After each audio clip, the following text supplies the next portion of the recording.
Hello friends, जानू the kitchen house में तमारुं स्वागत है। आज आपणे बनावशुं मुंबई स्ट्रीट फूड बनावाना छे अने हजू सुधी जो तमे मारी चेनल ने सब्सक्राइब ना करी होय तो मारी चेनल ने तमे खूब झड़पथी सब्सक्राइब करजो।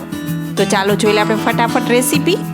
सौप्रथम आपणे एक पेन मूकवानुं छे, तेमां आपणे 1 થી 2 चमची जेटલું बटर एड करवानुं छे।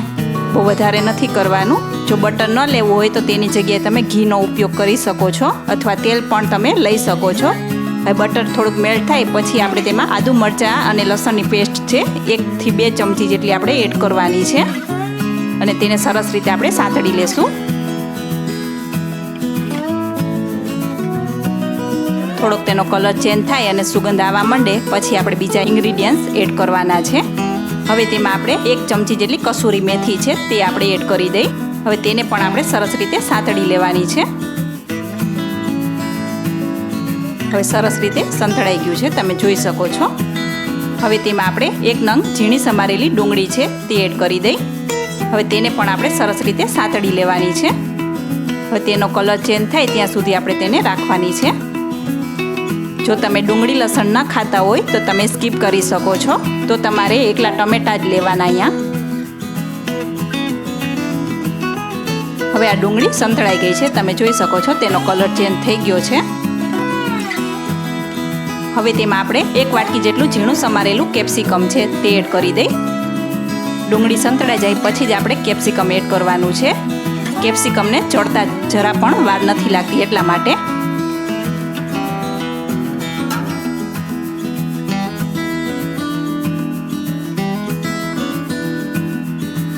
હવે તેમાં આપણે મસાલા કરી દઈ। 5 ચમચી જેટલી હળદર એડ કરવાની છે। 1 ચમચી જેટલું લાલ મરચું પાવડર છે તે એડ કરી દઈ। स्वाद अनुसार नमक एड करवानुं छे। 1 चमची जेटलो पावभाजी मसालो छे ते एड करी दई।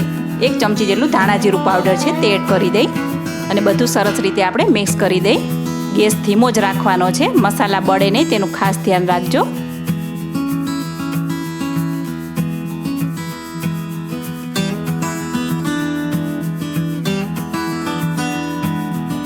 हवे तेमां आपणे 1 वाटकी जेटला झीणा समारेला टमेटा छे ते एड करी दई અને સરસ રીતે આપણે ચડવા દેશું। ઓછા તેલમાં અને ઓછા મસાલામાં આ ટેસ્ટી નાસ્તો તૈયાર થઈ જશે। હા, તમને મારો વિડીયો અને મારી રેસીપી કેવી લાગે છે તે કોમેન્ટ બોક્સમાં જરૂરથી જણાવજો। હવે આ પાવભાજીના મેસરથી આપણે સરસ રીતે આવી રીતના મેશ કરી દેશું।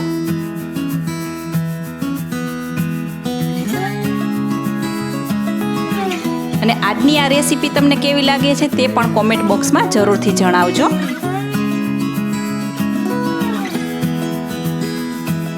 બસ હવે સરસ રીતે મેશ થઈ ગયું છે, તમે જોઈ શકો છો। બસ આવું લચકા પડતું જ આપણે રાખવાનું છે।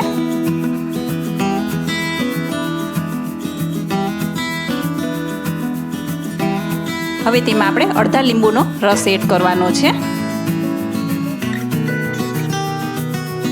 અને ઉપરથી આપણે કોથમીર એડ કરી દઈ અને સરસ રીતે આપણે મિક્સ કરી દેશું। હવે આ મસાલો તૈયાર થઈ ગયો છે। હવે તેને થોડોક ઠંડો થવા દેવાનો છે। અહીંયા મેં 2 નંગ પાઉં લીધેલા છે, તમે જોઈ શકો છો। તેને આવી રીતના છરીની મદદથી વચ્ચેથી આપણે કટ કરી દેશું।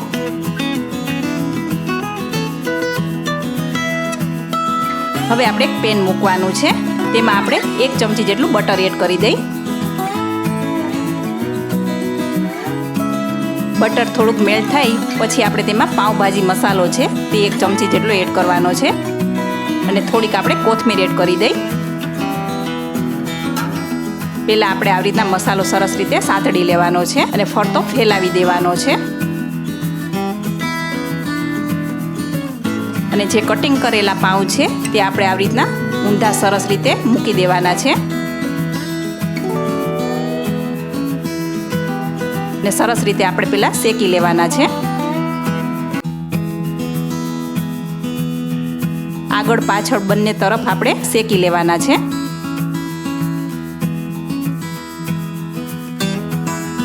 બધી બાજુ મસાલાવાળા પાઉં થઈ ગયા છે, તમે જોઈ શકો છો। હવે ખોલીને આપણે જે બનાવેલું સ્ટફિંગ છે તે આપણે તેમાં 1 થી 2 ચમચી જેટલું મૂકી દેવાનું છે।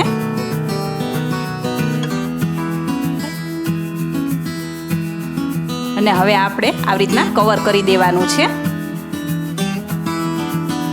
અને આવી રીતના પ્રેસ પણ કરી દેવાનું છે. હવે આ મસાલા પાઉં તૈયાર થઈ ગયા છે. હવે તેને આપણે સર્વિંગ પ્લેટમાં જ લઈ લેશું. ઉપરથી આપણે ડુંગળીથી ગાર્નિશ કરશું અને કોથમીરથી પણ ગાર્નિશ કરવાનું છે. સાંજે જો ભૂખ લાગે તો ખૂબ ઝડપથી મસાલા પાઉં તૈયાર થઈ જશે. તો છે ને સરસ મજાના મસાલા પાઉં મુંબઈમાં મળે તેવા જ ઘરે તમે બનાવી શકો છો. તો કેવી લાગી આજની મારી આ રેસીપી? તમે જરૂરથી લાઇક, શેર ઓર સબસ્ક્રાઈબ કરજો અને મને કોમેન્ટ પણ કરજો. ફરી મળીશું અવનવી રેસીપી સાથે. ત્યાં સુધી આવજો.